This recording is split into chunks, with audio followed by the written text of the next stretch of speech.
right?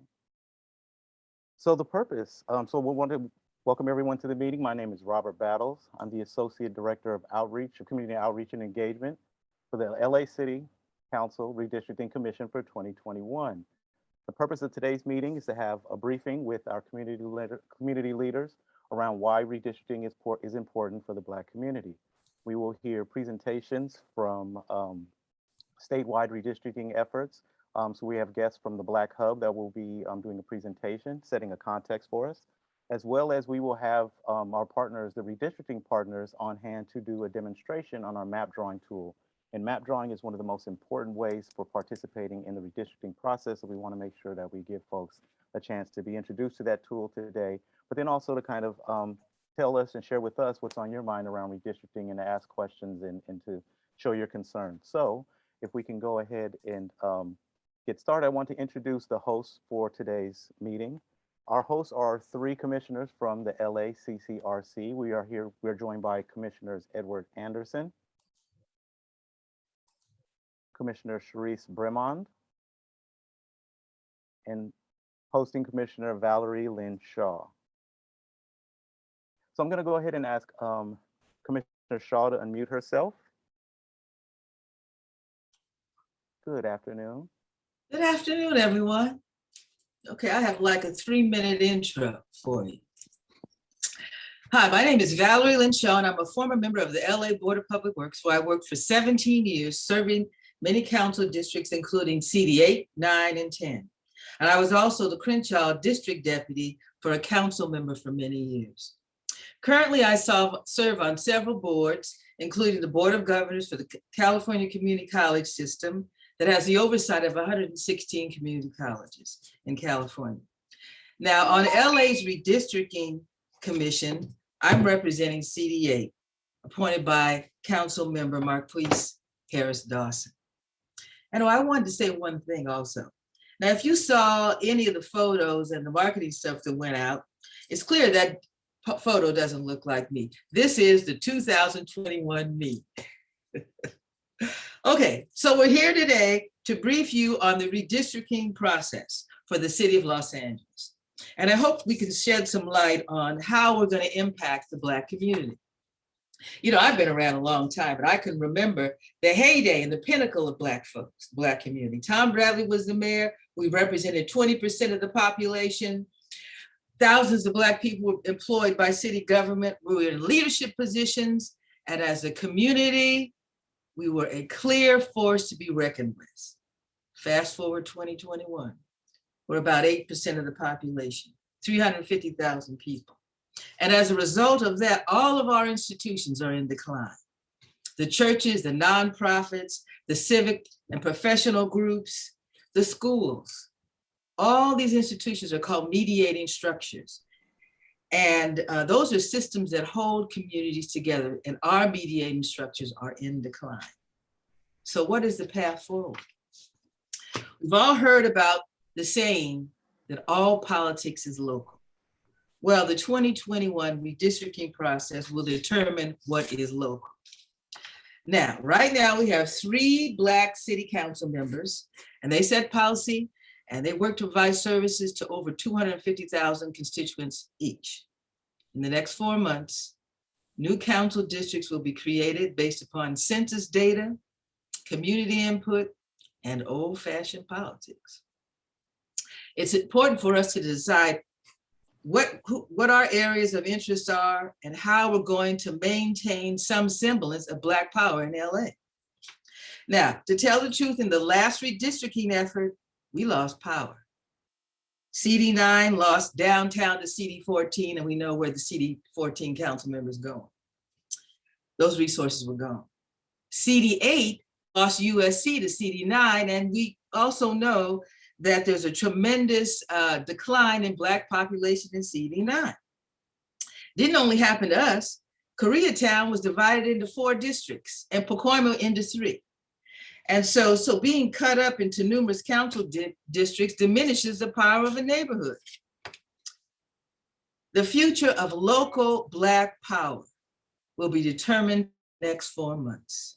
Now we need you, your voice, your concerns to identify your areas of interest and fight to maintain our role in this great city. Thank you. And I turn it over back to Rob. Thank you very much, Commissioner Shaw. Just want to let folks know our meeting is being pretty well attended. We have about 70 folks who have joined us today, so we hope to get a chance to provide something for each and every single one of you all.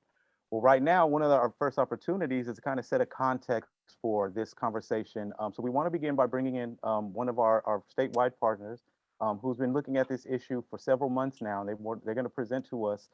They are from the Black Hub, and I would like to ask Ama, and I hope I say your name correctly, Inyamakwe, to introduce herself and say her name correctly, and you can begin. Well, I'm going to give the introduction. So, hello, everyone. I'm Sharice Vermont Weaver. I am commissioner appointed by Mayor Eric Garcetti.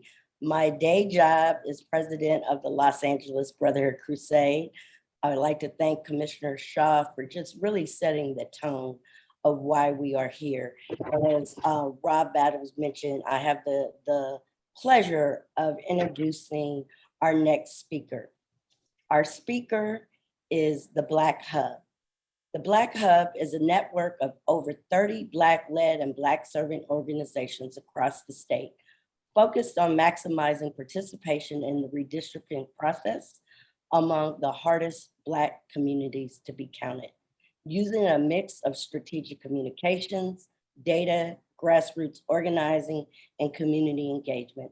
The Hub's role will prepare its network of organizations to conduct targeted and tailored field outreach campaigns to educate, motivate, and activate the thousands of voices of Black Californians throughout this process. Part of that hub from Los Angeles includes Anti-Recidivism Coalition, Black Women for Wellness, Kingdom Life Church, Los Angeles Community Action Network, A New Way of Life, the Community Action League, SCOPE, Community Coalition, Los Angeles Black Workers Center, Social Justice Learning Institution, Special Needs Network, and AME Church 5th District. Without further ado, I'd like to welcome Ama. Thank you so much. It's wonderful to be here with all of these beautiful faces, in part because of the diminished numbers that Ms. Shaw just talked about. It's so important to be able to be in a sea of Black leaders. So thank you all for your work. My name is Ama. I'm the project manager for the California Black Census and Redistricting Hub, and I have my colleague Natasha with me, and we are going to lay out our strategy and our approach, our strategic partners, and then I'm going to pass it to Natasha, who's really going to drill down into how we're supporting our coalition in Los Angeles and what we're hearing from our coalition members in Los Angeles. So let me just share my screen.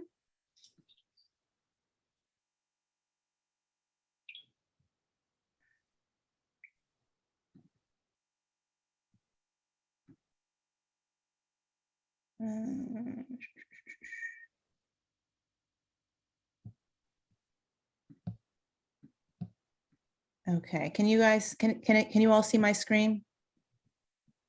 Let me see if I can get in full screen. Yes. Yes. Good. Okay, perfect. Everybody see it? Okay.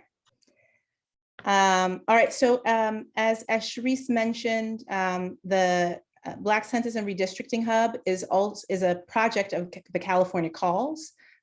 So we see this work and brought a civic engagement, a voter engagement lens into both the census and the redistricting work.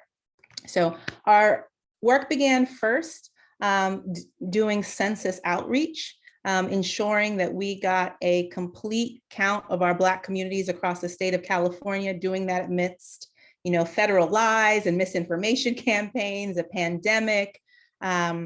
We stayed the course to make sure that our communities understood the importance of the census, the importance of being counted, particularly given we have a history of being undercounted and a legal history of being disenfranchised.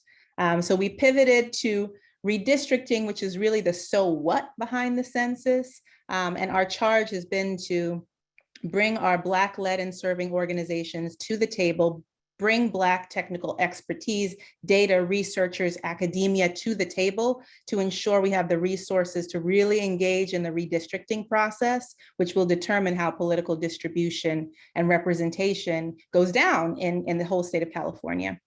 But we see this work as more than just important flashpoints around the census and redistricting. It is an opportunity, a moral imperative to invest in Black infrastructure, technical infrastructure, data infrastructure, civic engagement infrastructure. And so we have been re-granting to our coalition members, funding Black scholars and academics who can really bring their talent and resources to the table. I don't think I need to share with you all what's at stake, because you're all here because you know exactly what's at stake. And I think that was covered beautifully earlier. But for us, as we think about political power at all levels, our charge is going to be to draw statewide map. So that will be state, Senate, Assembly, and Congress. But we also know that there are other local redistricting processes that are just as important, including the work that our Los Angeles Commission has stepped up to take on. And for us, we know that these issues around housing and gentrification and criminal justice reform, all these issues that are laid out here for you, that's about policy power. And all of those issues, I would argue, are leading contributors to the Black erasure that we've been seeing in our city and in our state. And then lastly, resources. Who gets what is all on the table.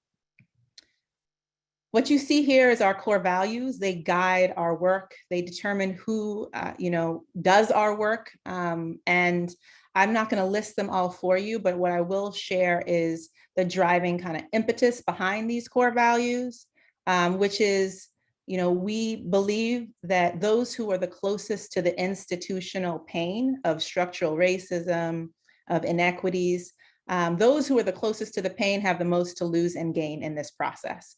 And so we want to make sure that our communities that have been disproportionately impacted by many of these issues are the ones we are listening to and doing extra work to make sure we're hearing from them in things like our community of interest input sessions. But we also know when we center those who are the closest to the pain, we center the biggest equity cracks in our state.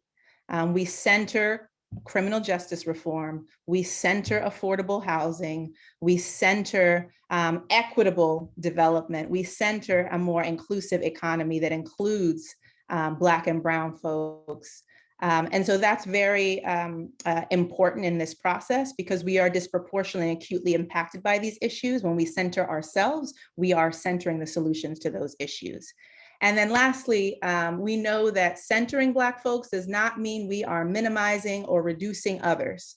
And so we have been working in partnership and collaboration with a lot of entities, including those folks who are at the Unity Mapping Table, like MULDEF, like AAAJ, like the IVE Alliance, and Advancement Project, and others that are bringing different lenses to this work, all with a goal, a hope, and aspiration of having a unity map that we can present to the commission. But we are very clear that all of our needs are not all the same, and we're not all experiencing these issues in the same way. And so our charge is to make sure that there is a Black map that reflects the voices and the will of our Black communities across California, and that is rigorous and driven by data. So our strategy, we call this like the 5-star strategy. Natasha's going to talk about the first prong, which is outreach and coalition building, but she'll share more about how we are training and supporting over 30 Black-led and serving organizations across the state to do this work.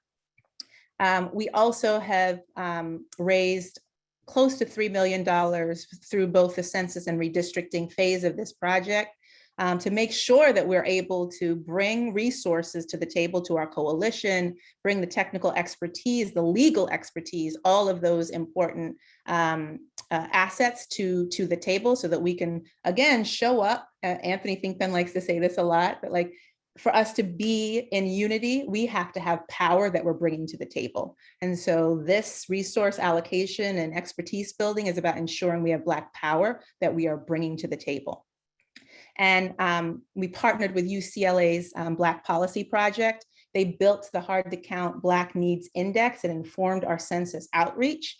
And that has also been informing the data analysis that we've been using through the redistricting phase of this work.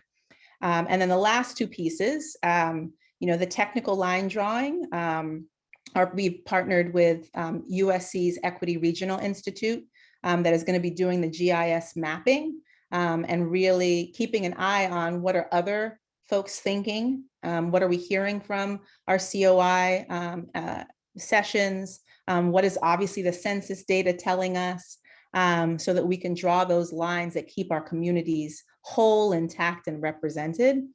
And then communication, so that we can go out to our neighbors, to our aunties, and say, here's why redistricting matters for you and your church, for you and your school, for you and your children.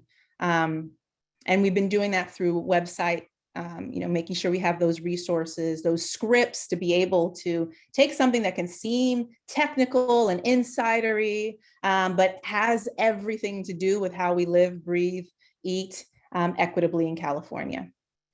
So what you can expect from us: Black demographic research in California, which is very exciting. You can expect data from our communities of interest focus groups, some of which Natasha is going to talk about in a moment. You can expect that we're going to be bringing legal data, technical muscle to the unity mapping table.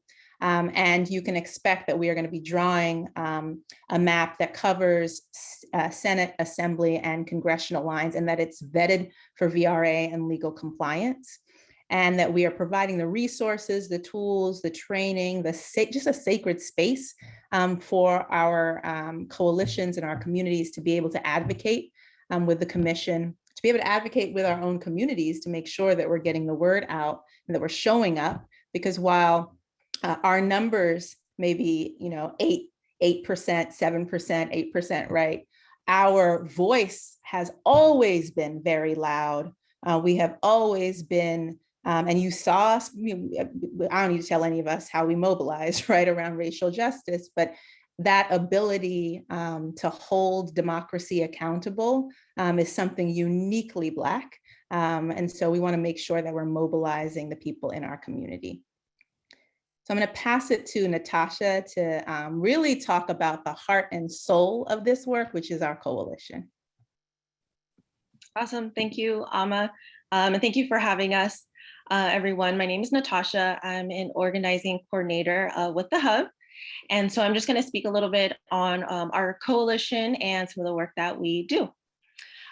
So I think what's really unique about our coalition is the diversity, not only in our regional partners, but in our area expertise that our regional partners actually have. So some of that being criminal justice reform, housing, education, Black maternal health, and faith-based organizing. It really allows for us as a coalition to learn from each other and to really cover the widespread issues that affect the Black community. And our regional partners, as you see kind of listed out here, we have Los Angeles, San Diego. We also have statewide partners. And on the next slide, I think it also focuses on or highlights our Bay Area, Central Valley, San Bernardino, and Riverside partners. Los Angeles is our largest regional hub with 11 partners. And the work that's being done out of LA is great. We, as a hub, provide trainings and materials for our regional hubs. And we actually, well, in order for that community outreach and engagement to happen, we actually are just wrapping up our community member speaker training, in which we held a series of trainings to prepare our community members to speak in the input hearings. And they were great. They were really successful. And it was really great to see the turnout that our partners were able to do in recruiting community members to attend the trainings and advocate for themselves in the hearings. Next slide. Thank you, Alma. So just kind of digging into a little bit of the work that our coalition does. As Alma mentioned a little bit earlier, the community of interest input sessions. So we really were able to hold these community of interest meetings, recruit community members, and really sit down and have conversations with them on the strengths and assets of their communities. What does Black Los Angeles, what are our strengths and our assets?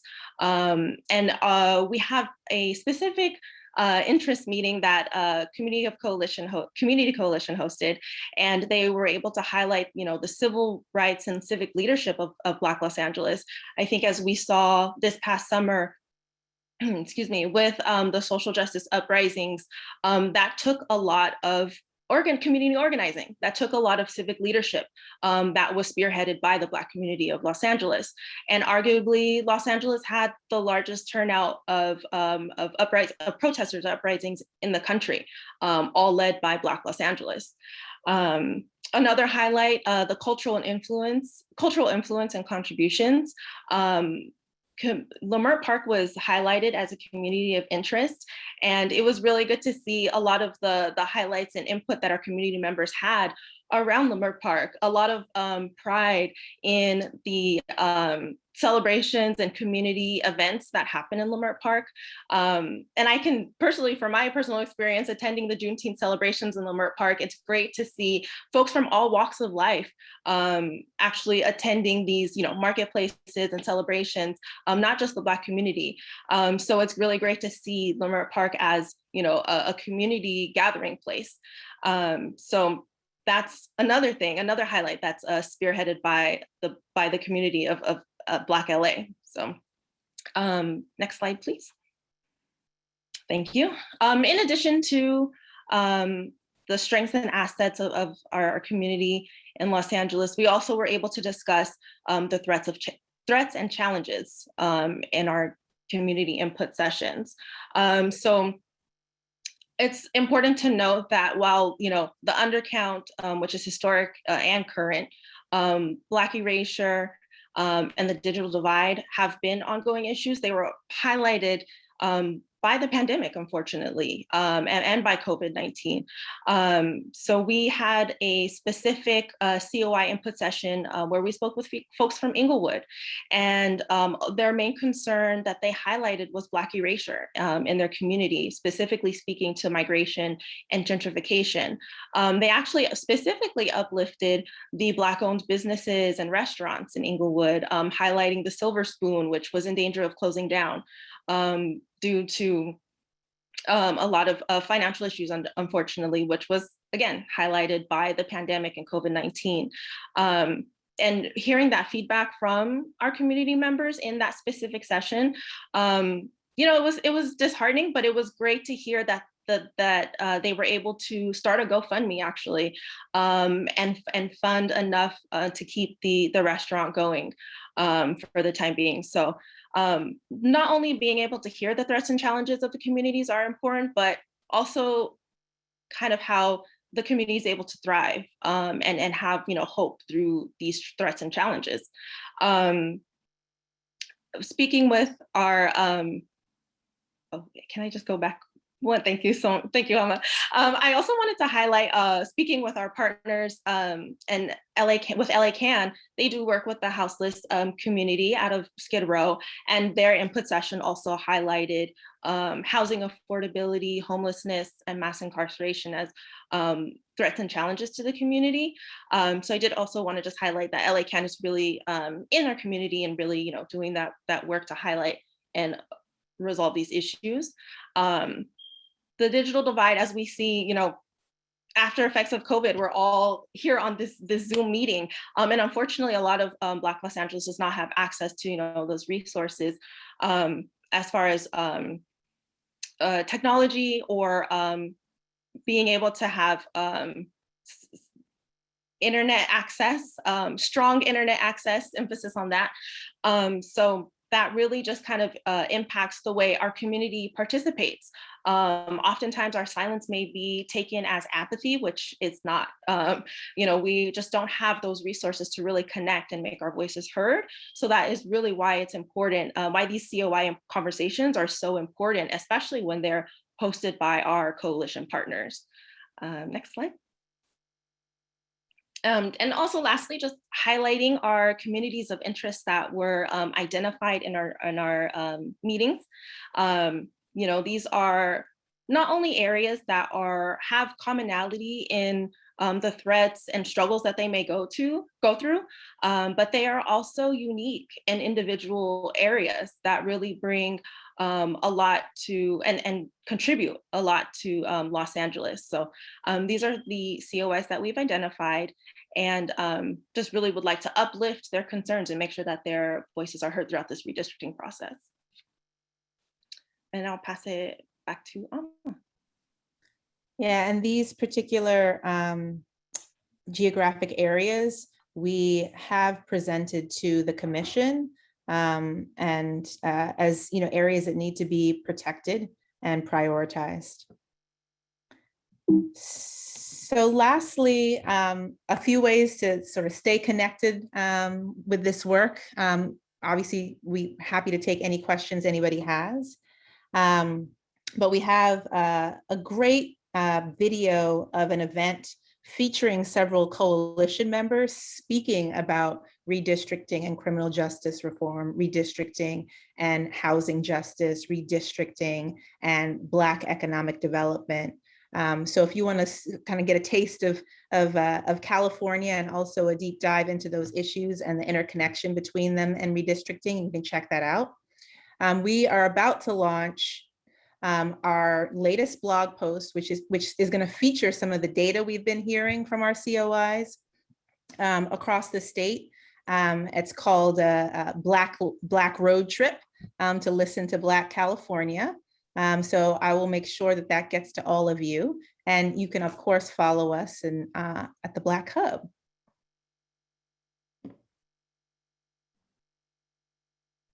Thank you very much, Amma and Natasha, and your team over at the Black Hub. I think this was a really good way to kick off our meeting and kind of set a full picture context of what everyone came here to do today.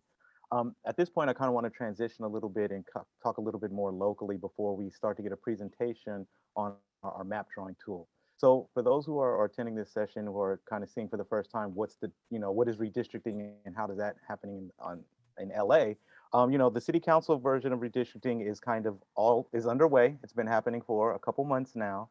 Our approach to doing our public hearings has been very aggressive. We've scheduled 17 public hearings, and we are, I think, on public hearing number 11. So we have about 5 more community of interest public hearings to go. We think that that's important to highlight in a call like this, because when we're talking about Black Los Angeles and how they're impacted by redistricting, we can focus on certain city council districts, but we feel like Black LA is kind of represented citywide, and there's a way for us to kind of step back and look at this from its totality, from its total perspective. So when we talk about city council redistricting, you can participate in any of our public hearing spaces, whether we have host communities, like we're going to be hosting a meeting in CD10 this Saturday morning. And then we'll be hosting meetings in CD8 and CD9 next week. But then we're also going to be having a citywide public hearing. So we're going to give one last capture of COI from across the city, and that'll be September 11th. So as you can see, there's plenty more opportunities, and we want to see Black voices uplifted and present in these spaces. So we want to be as available and accessible as possible in this process. In addition to our 17 public hearings, we have our website, LACCRC 2021, which we've shared many different times, where you can get all the redistricting essentials and information. But more importantly, it becomes your way to see yourself in the process. So we're actually uplifting COI testimonies and putting them on the site. We're uplifting community impact statements and putting that on the site. And if you're new to redistricting, all of these comments and all of this public testimony is the exact type of data that the commission is using to help draw the final maps. And that's one of the key components around this piece is there's the showing up part and the speaking out part.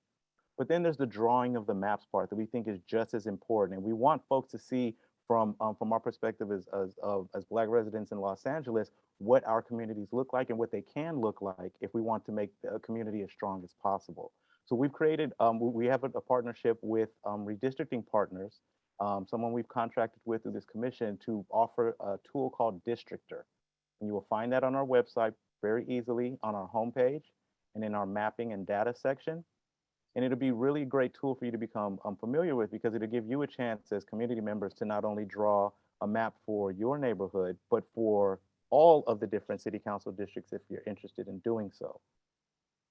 And we think that in a combination of public testimony and a combination of maps that are submitted, you'll start to see a fuller picture of what Los Angeles redistricting looks like, and we can see where there's opportunities for us to enhance and elevate the Black voice in this process. So we hope that you all take advantage of this opportunity to kind of look at where we're going statewide, but then also see ways that this can happen on the local level as well. And now I would like to ask our next presentation is going to be an actual demonstration of the map drawing tool. We wanted to give folks an opportunity to do that before they left today, but then we also are going to give you all a chance to do questions and answers. And to be clear, we would definitely appreciate a lot more questions than comments on our call, because if you want to give us a comment, please come to one of our public hearings, especially the one on Saturday. That's a great opportunity to give comments where you'll have up to 3 minutes to talk to us about what makes your neighborhood special and any notes that you want the commissioners to know about where you worship, where do you eat, where do your kids go to school, and how does that community of interest to you, how do you want that shaped? But if you're not going to be able to join us at our meetings, you can also email us at redistricting.lacity@lacity.org, and we'll provide materials to the public as well, so that if you don't feel comfortable speaking in front of 100 people, that's okay. You can go ahead and submit your testimony online, and we'll have that included as well. So with no further ado, I'd like to introduce the folks from Redistricting Partners. That would be Paul Mitchell or Sophia Garcia. Would you guys unmute yourself and introduce? Thanks. I'm Paul Mitchell. I'm the owner of Redistricting Partners. We're contracted with the city to help facilitate some of the redistricting process. And a part of that is engaging with the community with online mapping tools and other ways for residents of the city to actually provide testimony to the commission. And testimony it can be verbal testimony, as we've seen in some of these hearings. It can be written testimony, and it can be mapping testimony. And so I'm going to go through the mapping tool and show this. And Sophia Garcia she had to fly into Mesa, Arizona, where she's doing a presentation tonight. So she's, I think, getting settled in her hotel room right now and will be on as well on the phone. So if I go ahead and share my screen, this is actually the mapping site, and it's available right from the Redistricting Commission's website. And it's using a tool called Districtor.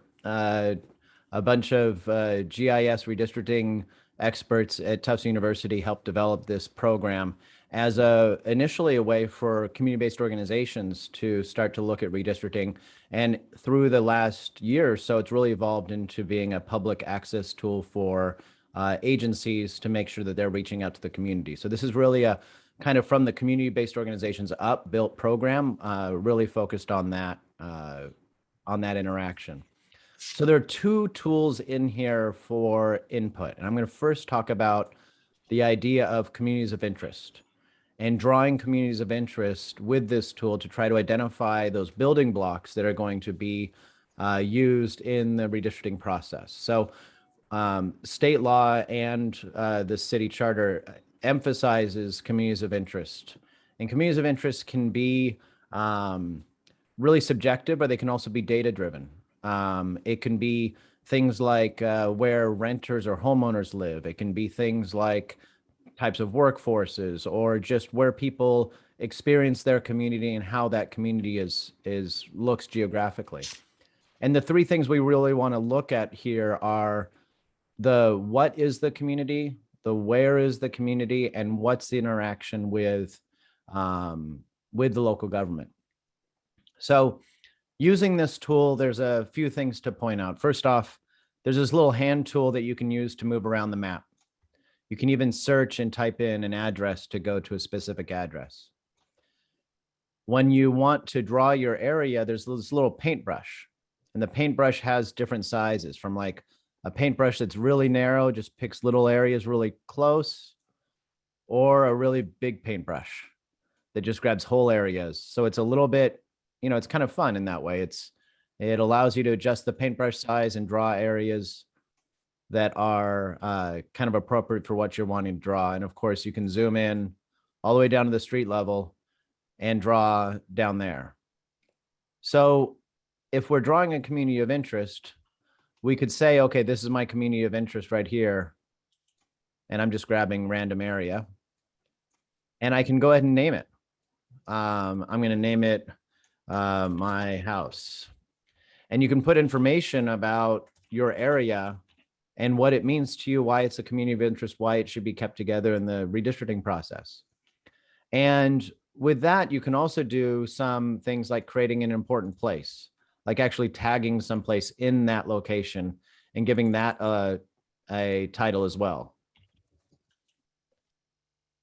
When you're doing this, one thing that you'll find is that there's actually data underneath here. So you could look at different information with regards to what data is included in this area. So you could look at the LA Times neighborhoods and how they lay. You could look at the neighborhood councils and how they're drawn. You can also look at the current council districts. If you wanted to, you can also show population. And you could show population as like circles with density or as shaded areas. And then you can use what is known as citizen voting age population.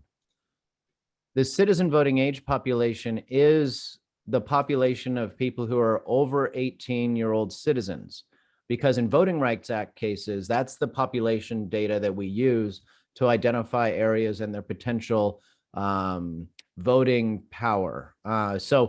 This is really the effective data set for looking at ethnicity and race within the redistricting process. And so if I'm drawing this area, I could overlay that, and I can even look at the population of the area broken down into those kind of categories. So you can see the area my house and its composition versus the area of the entire city. So that's just one way that you can have that kind of input, and you can actually do multiple communities of interest. You could draw a new area here, and you could either, if I draw a new area like this yellow one, I can draw a yellow one like this over here, and look what I can do. I can overlap the areas. So I could have a second area that isn't mutually exclusive. It actually overlaps, and this could be like my work. And you could name that and give information. And then when you go and look at evaluation, you could look at, I'm sorry, what? Oh, go ahead, Paul, continue. Okay. When you're looking at the evaluation, you can look at the evaluation of each of these areas based on these same metrics. You could look at those and include the boundaries or whatever. Now, as you're drawing these areas, you can save them at any time. And that's going to give you a little URL. So if I have this little URL and I was to, email that URL around, anybody I email that to would be able to see my areas that I drew. I can also click to share now or share as a work in progress to save the draft. If I share, then that means that it's going to become a public document. It's going to become something that is essentially submitted to the commission as your testimony. So anything you say in here, what you draw here, will be part of what the commissioners are looking at when they're looking at the creation of potential districts. So that's the community of interest tool. But the community of interest tool isn't the end of it, because you might draw your communities of interest as a primary focus of how you want the commission to think about the city. But you also might want to go in and draw either your district or all the districts. So if you went ahead and went back to the main page, there's this other option for what you can do, and that's drawing council districts. So now it's the same tool, but we have a new function here. Now when I'm in the coloring tool, if I were to draw that same area, It's now showing population. And if I start to draw a new area, it's not going to allow me to draw both at the same time. See how the blue is going down and the yellow is going up as I'm doing this? I can get my district to exactly the right size this way. And I can go like this. It's going to take away the blue until they're all at the right size. And as you're drawing, you can draw all 15 districts. If you want to lock the ones that you've already drawn, you can do that. And now you're not going to accidentally paint over something that you've already drawn. But you can use this to draw all 15 districts and submit that. When you hit save again, it allows you to grab that URL, and you can also share that or share it as a work in progress. The data is the same as well. I can look at the Black citizen voting age population, or look at Asian population, or look at Latino population, all in the same tool to understand how those look when I'm drawing these districts. And then the evaluation is the same. It allows you to see every district, and based on its citizen voting age population, its share of Hispanic, Asian, and Black residents. So again, when I hit save, it allows me to save this or just share it with my friends. You can keep this private by not sharing it and just using this URL and linking that around and sending it off to your friends to kind of collaborate on something. Now, I keep talking about the gallery, but I want to show the gallery as well, because the gallery is really cool. So if we go back to the maps of LA, there we go. Down here, you'll see maps that have been drawn. Some of these are just community of interest maps where somebody's come in here and they've drawn a downtown LA and they've given a description about this. And that will become part of the testimony. In other instances, people have come in and drawn complete plans. I'm not trying to prefer any plan. I'm clicking on just one randomly here, but you can go through and look at all these complete plans.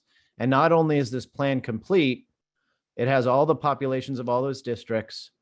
It can tell you the deviation, which means the difference between the largest district and the smallest district in this plan is 7%.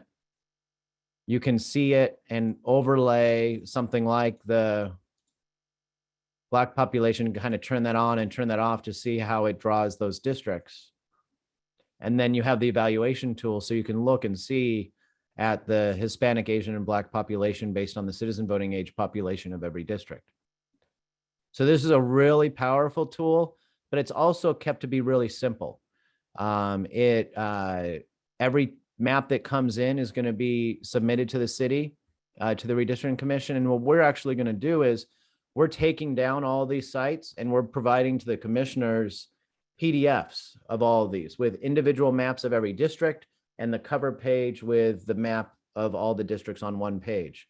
That's going to allow commissioners to have a redistricting process that really is driven by two really key elements. The first key element is that districts are being drawn by neighborhoods, looking at neighborhoods, existing neighborhoods as the construction piece of future districts. And then secondly, it's those maps that are coming forward from the public that will serve as the foundation for how they evaluate potential drafts and how they create actual drafts for the redistricting process. And with that, I'll go ahead and stop sharing and happy to take any questions or just pass it back to you, Rob, whatever is best.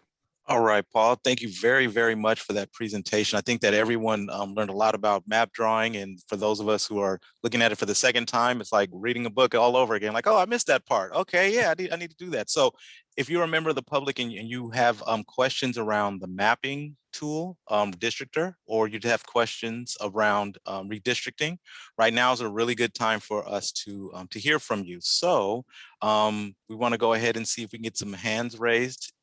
If you want to just unmute yourselves, we're going to try to find you all in the gallery and give you an opportunity to ask a question. So let me go around if anyone is unmuted and see if they would like to ask a question. Oh, okay. I'm going to call on Suzanne Isabel Simmons.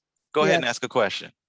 Are those the only three nationalities of people we're gonna look at? The Asians, the Hispanics, and the Blacks?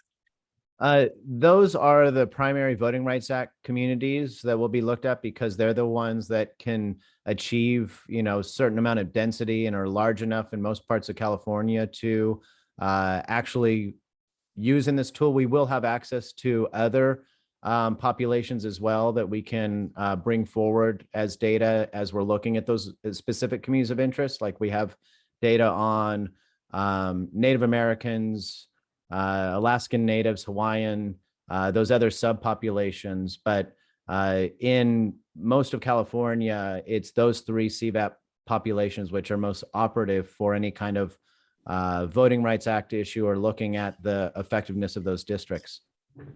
Okay, and my other question is, when I looked at, I know there are only 15 councils, and each one is worth like a city, which New York and Chicago don't have. No, I'm from Akron, Ohio, and for almost 200,000 people, we have 13 council people, 10 regular and 3 at large. And when I came here, I remember on a ballot we had to increase it to 21 or increase it to 25, and both of them failed. I thought, you all are stupid. I'm sorry to say that, but you all are. Thank you for your comment. Thank you for your comment. Our next person who has raised their hand. So if you figured out how to raise your hand, please do so. Carolyn Fowler. Go ahead and unmute Greetings. yourself. Greetings, thank you. Excellent presentation all the way around. I think it's a well-kept secret about Black Hub. I've been to about 6 different organizations holding meetings and so forth.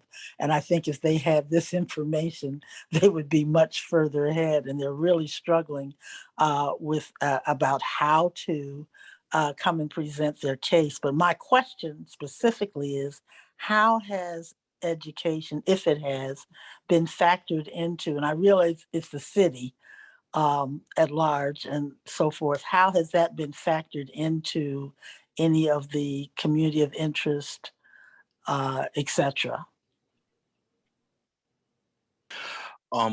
I'll try to answer that as best I can. I know that in addition to our city council redistricting effort, the LAUSD is simultaneously doing their redistricting effort. They actually just started their public hearings this month. They're not going to have as many opportunities to give public testimony as we have in this space, but it's important for us to hear at the city council level, especially when you're naming specific districts, to include the landmarks like the schools that you would find in that community, because that really kind of helps us paint the full picture.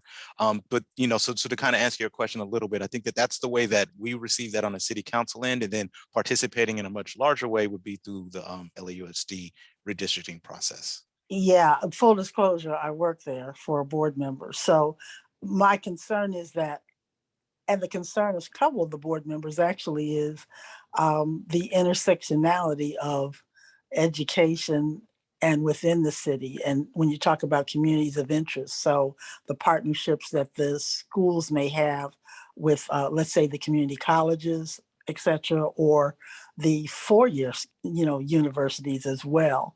And what we haven't seen so far, and LAUSD got late, and so the notification to the community has not been very good, unfortunately. And they're now calling the board members complaining about they didn't know and what do they do. And they're afraid that, I'll give you an example. Right now, my elementary, pre-K, elementary, middle, and high school are all in the same district. And they don't want, that happened once before to a couple of people, and they had to go to a different district and to 2 different districts. Mm-hmm. So we're not clear through this whole process of who is coordinating. And to me, the Black Hub looked like a great place for that to happen. So I just wanted to share that. Thank you so much. Thank you. Our next person who has their hand raised, Irma Cooper, and then she'll be followed by Joyce Perkins. So Irma, do you want to unmute yourself? Yes, I really don't understand the mapping, but I'm trying to. But I noticed when he displayed it, it said there was like a 7% difference in the different races. Well, I noticed the Black community is just sort of in one area and then very sparse everywhere else. How can you know, it's the mapping process. Will that be able to sort of even the races out, or is it just by the voting age? So I'll address this in a general sense, but I think there might be people on this call that can also address it. There is in the mapping tool data to identify where those communities are. And there are generally principles within the redistricting process to try to allow communities to be more effective politically as a voice in a district by drawing districts around those communities of interest in a way that maximizes their representation and voting power, rather than trying to equalize out all the districts to have equal shares of each group. But that is definitely something that we'll be getting community of interest testimony on, and that a lot of groups will be organizing around, is how to make sure that the districting process leaves those communities stronger as a voice in the city elections and in ongoing city policy making, not to make them, divided. Thank you. And if you wanted to raise your hand, please find the reactions button on your Zoom screen, and you can find the raise hand feature there. Joyce, do you want to go ahead and go next? Oh, thank you. I am very glad for this forum today. This is the first I knew about the redistricting, and I've participated in redistricting hearings for, the past 30 some years. And so I wanted to follow up on Carolyn Fowler's comment that apparently there hasn't been overall outreach, because I would like to share this information with my groups, with my constituents. But I would like to know if we can find out links for the mapping and information on all the upcoming meetings, whether it's with just CD10 where I live in, or for the whole city. Will all that information be available at California Redistricting at lacity.org? Is that the one site we can go to access all of this information? That would be very helpful. Well, I'm going to share with you something for our upcoming meetings. Actually, our website is lacrc2021.org. You'll see it right here. And these are our upcoming meetings right here for City Council redistricting. So if you go to our website, I'm sorry, I'm not be able to do that. But if you are on our website, you'll be able to see a list of all the upcoming public hearing meetings, also the regular commission meetings, and you'll also find links to the other redistricting efforts. So you'll find a link for the LAUSD's website, as well as the county's website and the state of California redistricting effort. So that's the LACCRC, and add the 2021 to the end of it, .org? Correct. Okay, thank you. Thank you. Okay, I'm going to see if we have another hand or two that would like to ask a question. So once again, we wanted to create as much opportunity for the public to ask questions. Even if you think that this question isn't relevant, you might be asking it for someone else. So you never know. So don't be afraid. Our next hand up is from Brenda Anderson. Go ahead and unmute yourself. Thank you. First of all, I want to say thank you to you all putting this together. I think it's very appropriate and timely, considering that we did such a push to get the individuals in Los Angeles to complete the census and helping them to understand what was at stake. And now we need to make sure we carry forward that obligation and that commitment. And I'd like to see more outreach done in terms of engaging the public, because the public was told, complete the census so that you can make sure you get the resources that you need in your community. And so now we need to let them know, okay, you responded, you participated. Now we need you to give us input in terms of what those resources are that you'd like to see, because it's more than just political power. We're talking about resources and businesses and stuff in the community to address our needs.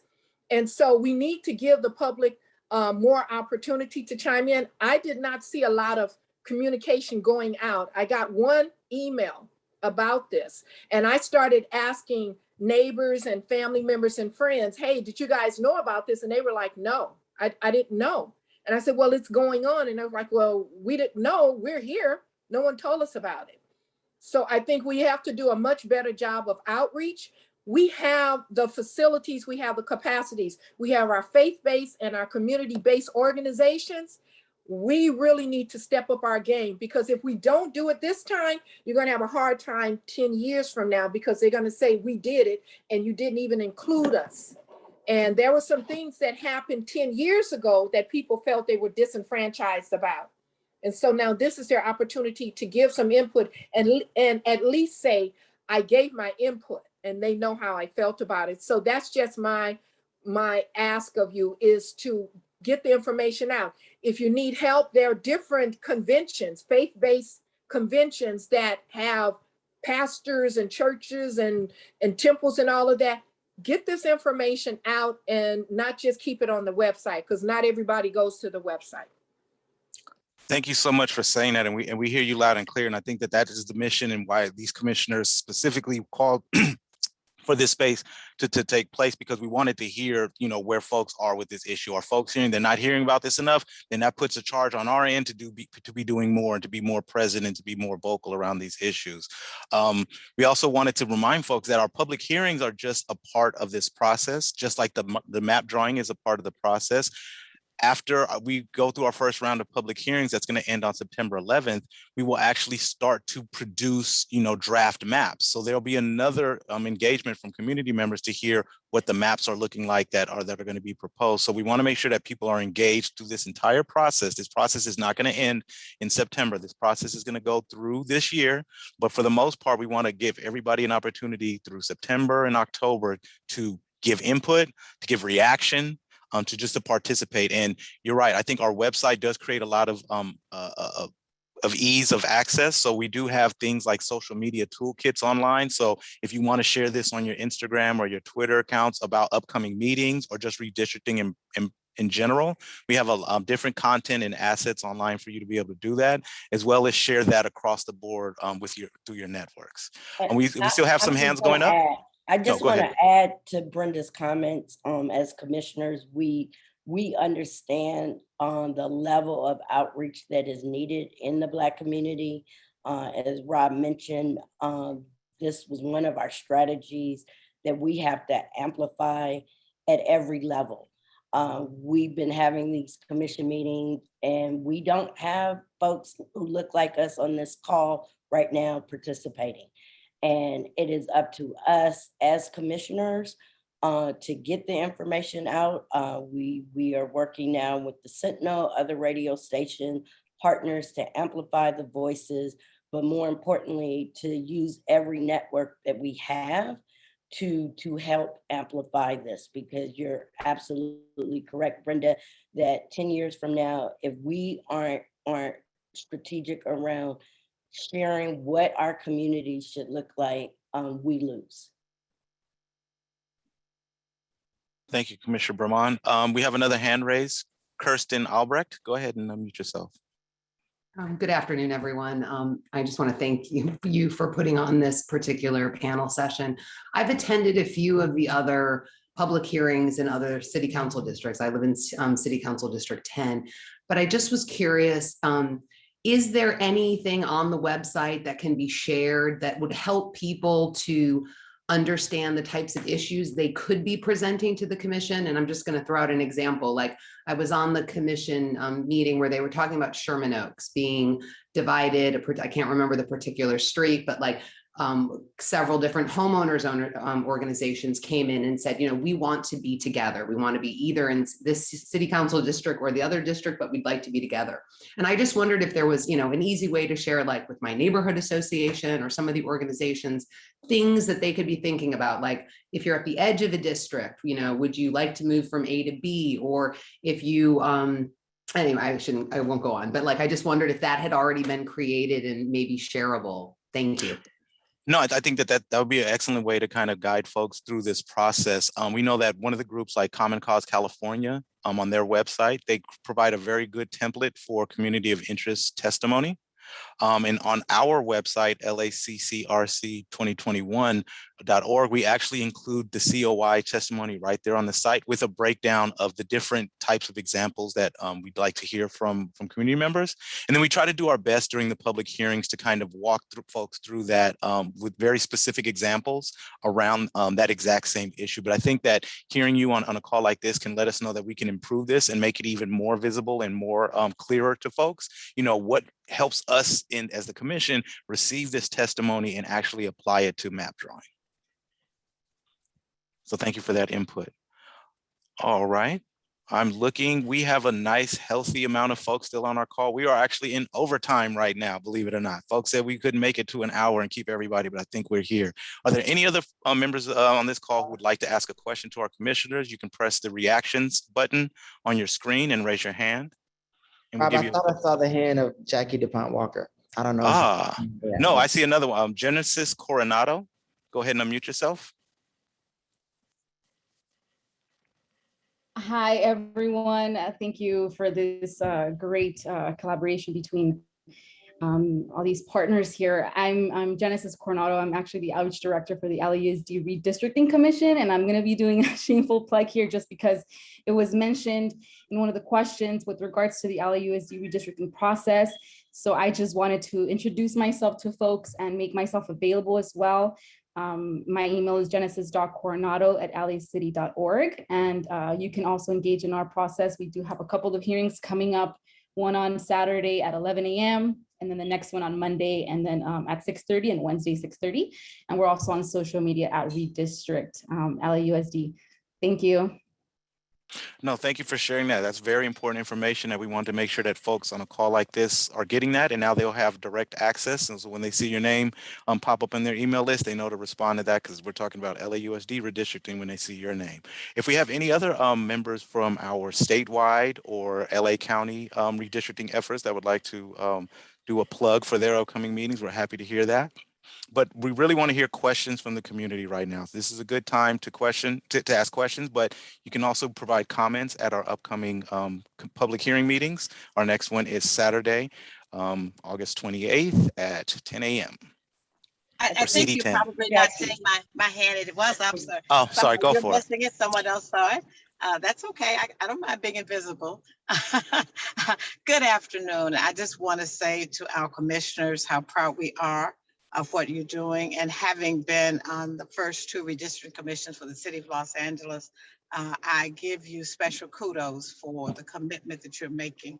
It is absolutely important and critical for us to be voices at the table. And in this season of redistricting, and to Kirsten's question about communities of interest, it is important for us to have SWAT groups who simply choose one or more of the redistricting efforts in order to be present, whether it's the state, whether it's LA County, whether it's LAUSD or the city. But of course, the city is critically important. I would like to ask, and I'm sorry I was late, if you could give some clear indications of trends that may be seeking to disenfranchise the communities as we know them. We know our communities are more culturally diverse. We know that there's been some densification in areas, and as the lines are drawn, it's based upon plus or minus one person for the congressional line, but it has to be equal distribution in the districts. There has always been an effort to try to consolidate our community, to actually pack our communities. And we don't want to have that happen. We want to really be close to one person, one vote. Where can we weigh in other than developing maps to clearly indicate our communities of interest? And I'm glad that Sherman Oaks was mentioned, because Sherman Oaks has a way of showing up for every redistricting process, every meeting, and making sure that when this is Sherman Oaks, people go, oh, and we want that to be South LA in our neighborhoods when they say, because they know we're going to be there and we're going to be faithful and we're going to be focused. But what would you target for us to do in addition to joining the groups that Common Cause has put together to monitor some of them, or the Community Coalition has put together? how can we really make this a part of the neighborhood buzz for us to be present?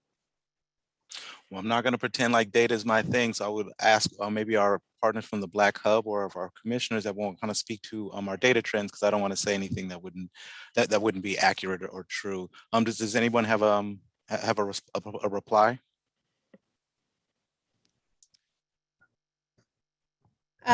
So I mean, I don't know if I'd say anything different than what Natasha laid out in terms of you know, the challenges that we're facing.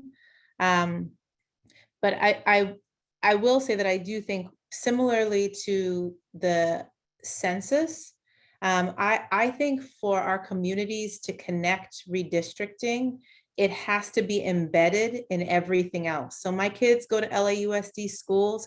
I should be getting information from my school about redistricting and how I can engage and what's at stake. And so I think that we have to activate our infrastructure in addition to doing the community outreach that everybody, you know, on this call, I believe is engaging in. We also have an actual infrastructure, our unions, our school districts, et cetera.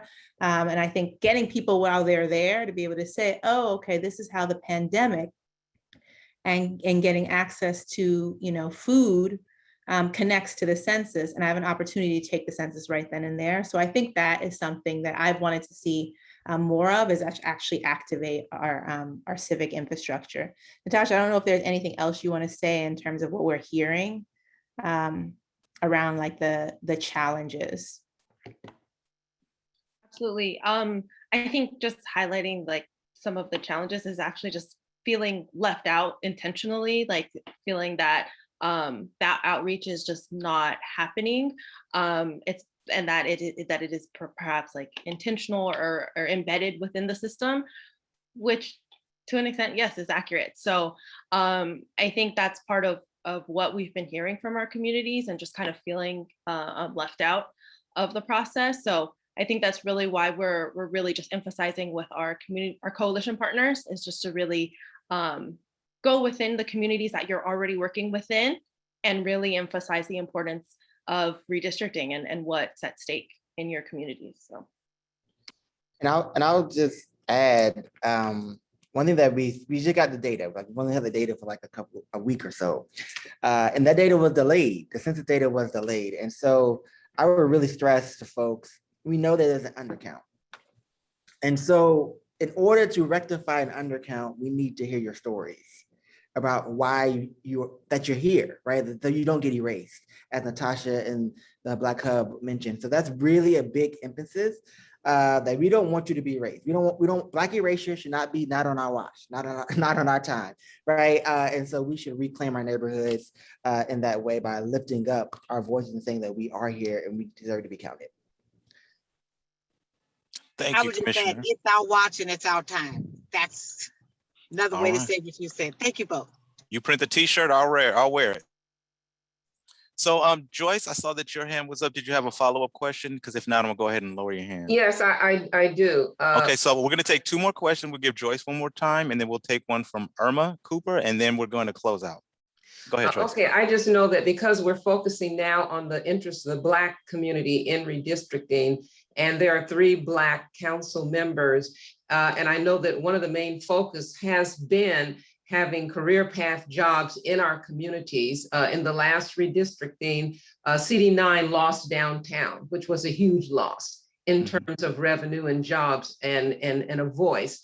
So I'm wondering if the 3 council members are doing any coalition building or doing any work together to kind of shape what it is they would like to present and that what they would like for us to emphasize, because I know that it's really very important that we maintain those institutions that provide jobs and in our community. And that is the big threat for our loss. So that's my question to the commissioners. Do you know, or if you communicating with the 3 Black council members, are they coalescing together to make sure that there is that bond and that common purpose in trying to maintain the institutions and those jobs in our community? Thank you for allowing me to speak a second time. I appreciate I it. appreciate that. And I think that before I allow any commissioners to comment, I think that that comment kind of speaks more directly to a city council kind of setting. So I don't want to put any unnecessary pressure on our commissioners to kind of answer a question like that. But I know that there's a direct space for the city council to address that concern. And I don't know that our commission's able to. Do you all agree? Yeah, I would agree. I think, Irma, again, to circle back to ensuring that our voices are heard. When you think of what happened 10 years ago around USC being taken out of the ninth, we have to ensure that that doesn't happen again. And so the council members need to hear from us as their constituents.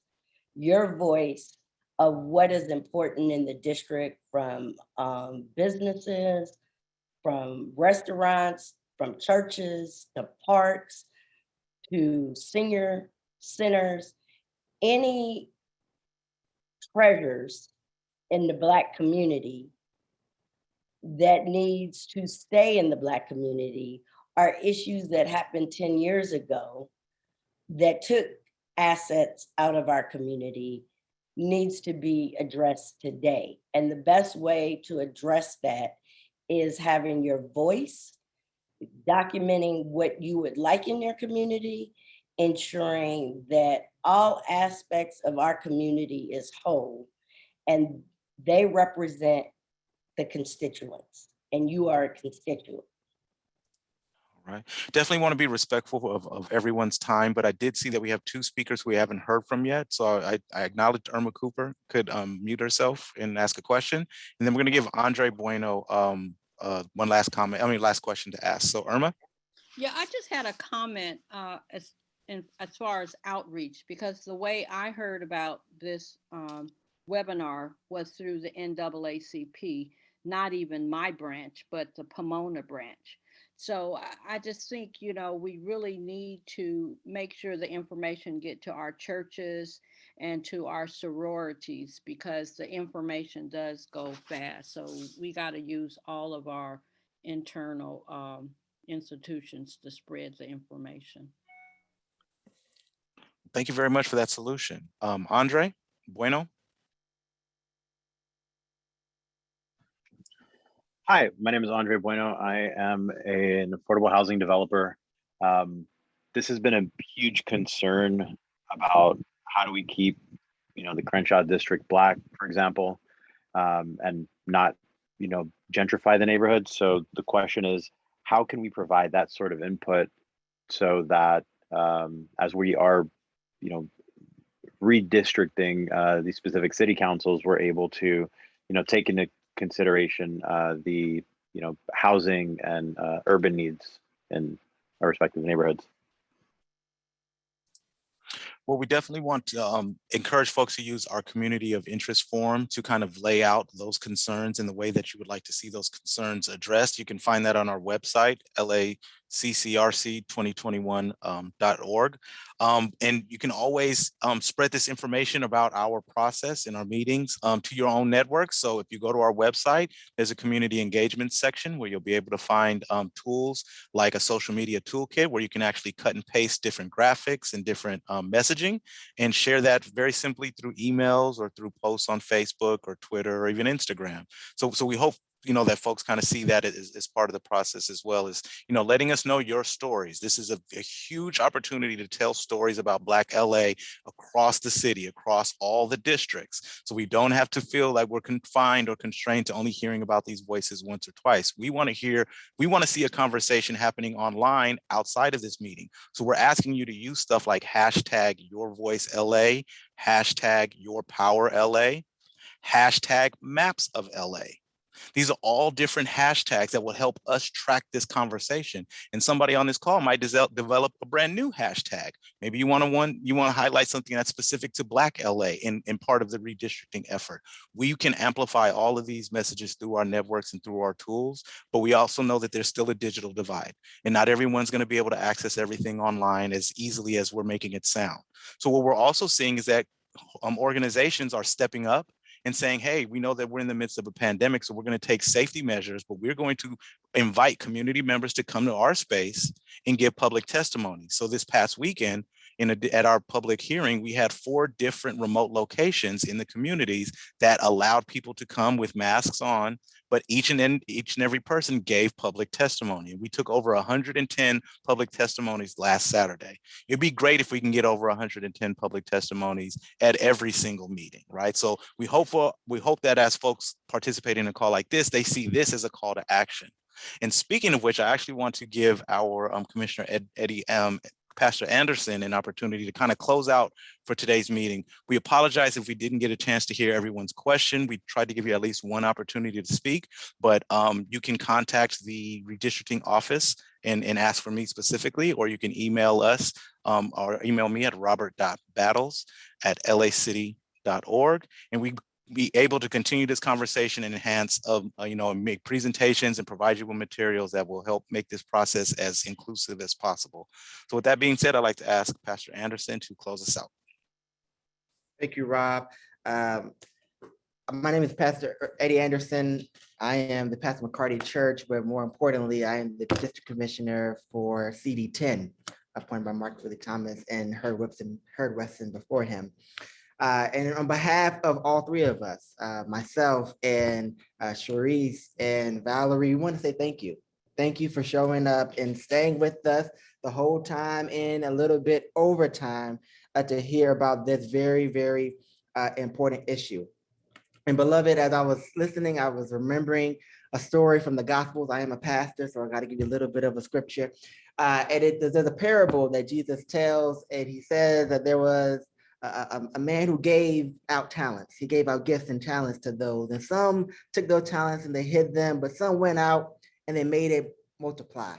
And we are asking all of you all to be those that make this meeting multiply, to go out and share the good news about the gospel around Black power and how our voice actually matters. And so we need you to do a couple of things. First thing we need you to do is come forth and testify and bear witness. Say, we are here.